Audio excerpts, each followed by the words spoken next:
Well, the media have been telling us about all kinds of Russia conspiracies for over 2 years now. It's a pretty simple model. You take a person or a group who you don't like, who are saying things you disagree with, and then you build a narrative that ties them to Russia. The latest example comes, as previous examples have come, from NBC News. NBC News is smearing anti-war Democratic presidential candidate Tulsi Gabbard as a Kremlin favorite. NBC based the story on so-called experts, a group recently caught fabricating Russia stories at the behest of the Democratic Party. The Intercept Greenwald was the very first to point this out, and he joins us tonight. Glenn, summarize for us, if you would, what looks like a hit by NBC News on Tulsi Gabbard.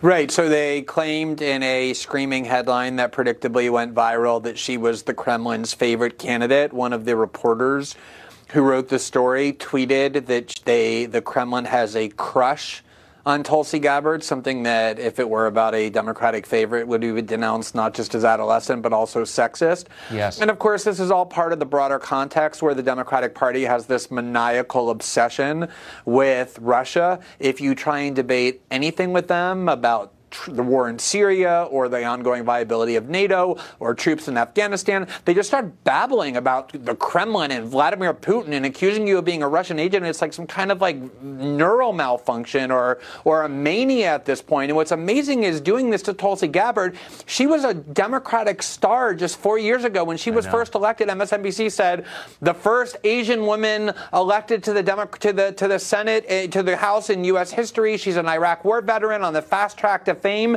They made her a vice chairwoman of the Democratic National Committee, and now suddenly they're smearing her as an asset of the Kremlin using extremely dubious journalistic tactics for which NBC has become notorious on behalf of both the CIA and the DNC. But what's so interesting is all of these smears comport precisely with neocon orthodoxy, and it seems like Tulsi Gabbard's sin was violating neocon orthodoxy, or am I reading too much into this?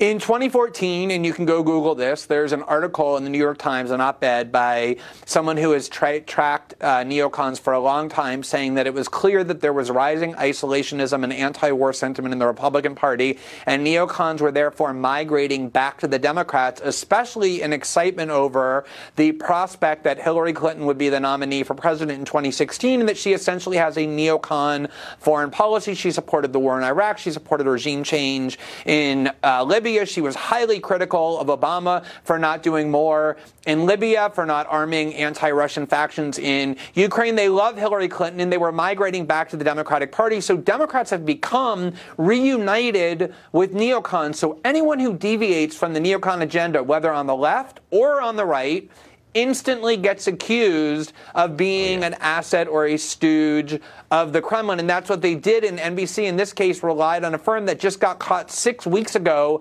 fabricating Russia data. They got kicked off Facebook for doing it. And that was NBC's leading, quote, expert for claiming that chatter shows that the Kremlin is now favoring Tulsi Gabbard. It's unbelievable. I know it's happened to you. It's happened to me.